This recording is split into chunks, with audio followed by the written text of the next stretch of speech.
Assalamualaikum warahmatullahi wabarakatuh. Pada suatu hari, Abu Nawas ketahuan prajurit istana sedang menenggak minuman keras. Maka dengan cepat para prajurit ini segera menangkap Abu Nawas, kemudian membawa Abu Nawas ke hadapan Baginda Raja. Abu Nawas, kelakuanmu masih saja tidak berubah.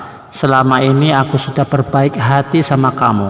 Aku sengaja meloloskanmu dari hukuman karena kamu selalu berjanji tidak akan mengulangi lagi.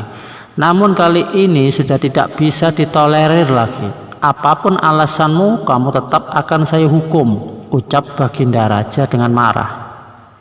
Sementara Abu Nawas hanya terdiam.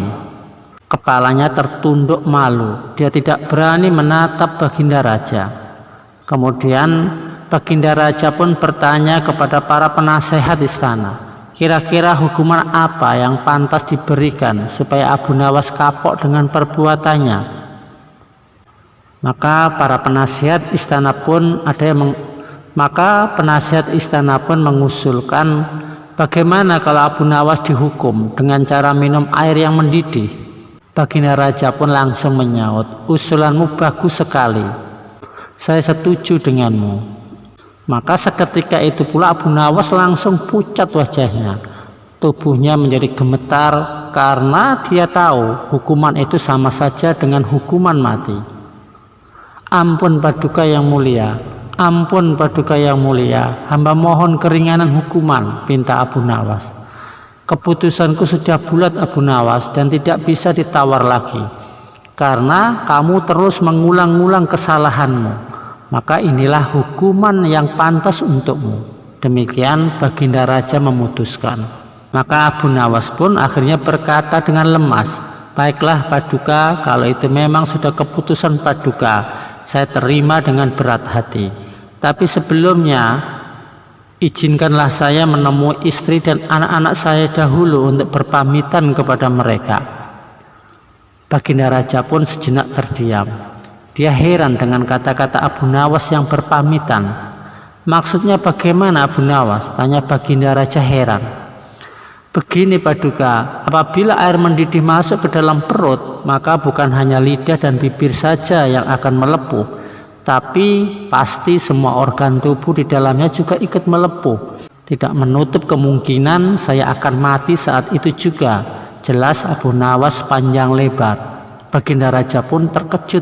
Dia tidak sadar akan hal itu. Namun karena dia adalah raja, dia pantang mengingkari kata-katanya. Dia adalah seorang raja. Maka jika dia mengingkari kata-katanya, maka martabat dia sebagai raja akan jatuh. Demikianlah pikir Baginda Raja. Sehingga akhirnya Baginda Raja pun mengatakan, baiklah Abu Nawas, saya penuhi permintaanmu sekarang juga. Kamu boleh pulang, tapi besok kamu harus sudah ada di sini.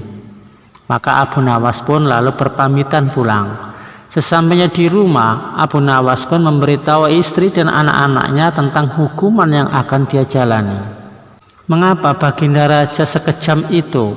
Tanya istrinya tidak terima. Sudahlah istriku, bila memang ini sudah takdirku untuk mati, saya harap kamu dan anak-anak mengikhlaskan kepergianku. Demikian tutur Abu Nawas. Maka mereka pun akhirnya menangis sambil berpelukan erat. Malam pun semakin larut. Abu Nawas masih belum dapat memejamkan matanya. Dia terus meratapi nasib yang tengah dihadapinya. Namun bukan hanya itu, dia terus berpikir untuk mencari cara bagaimana supaya dia kembali lolos dari hukuman Baginda Raja. Saat itu kemudian Abu Nawas tiba-tiba merasa lapar.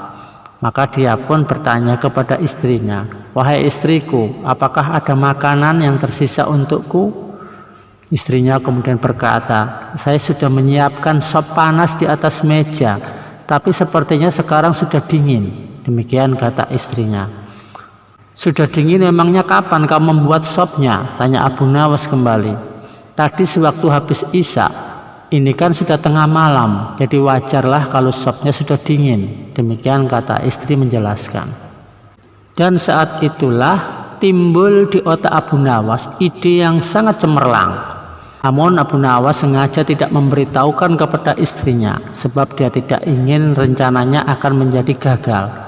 Setelah menjelang pagi hari, Abu Nawas pun segera mengumpulkan para tetangganya dan dia memberitahu kepada mereka bahwa dirinya akan dihukum mati, dan dia minta kepada para tetangganya itu ikut bersamanya ke istana. Berita mengejutkan ini tentu saja membuat para tetangganya kaget. Dia tidak menyangka Baginda Raja bisa sekejam itu. Abu Nawas, kamu kan dekat dengan Baginda Raja, minta ampunan darinya, tanya para tetangga Abu Nawas kepada Abu Nawas. Biarlah nasi sudah menjadi bubur, Baginda Raja juga tidak akan mencabut ucapannya, demikian terang Abu Nawas. Maka kemudian berangkatlah Abu Nawas ke istana dengan didampingi oleh keluarga dan para tetangganya. Melihat kedatangan Abu Nawas bersama banyak orang, Baginda Raja pun bertanya, "Hei Abu Nawas, kenapa engkau membawa banyak orang? Apakah engkau hendak melawanku?" Dengan ekspresi wajah sedih, Abu Nawas pun menjawab, "Ampun Paduka, Paduka jangan salah faham. Mereka semua adalah tetangga saya. Mereka ingin melepaskan kepergian saya." Sang Baginda pun akhirnya tidak keberatan akan hal itu. "Baiklah Abu Nawas, apakah engkau siap menjalani hukuman?" tanya Raja. "Saya siap Paduka, silahkan bawa kemari air mendidihnya," balas Abu Nawas. Lalu beberapa prajurit istana membawakan bejana yang isinya adalah air mendidih. "Sekarang kamu minum air mendidih itu Abu Nawas," begitu titah sang Baginda Raja.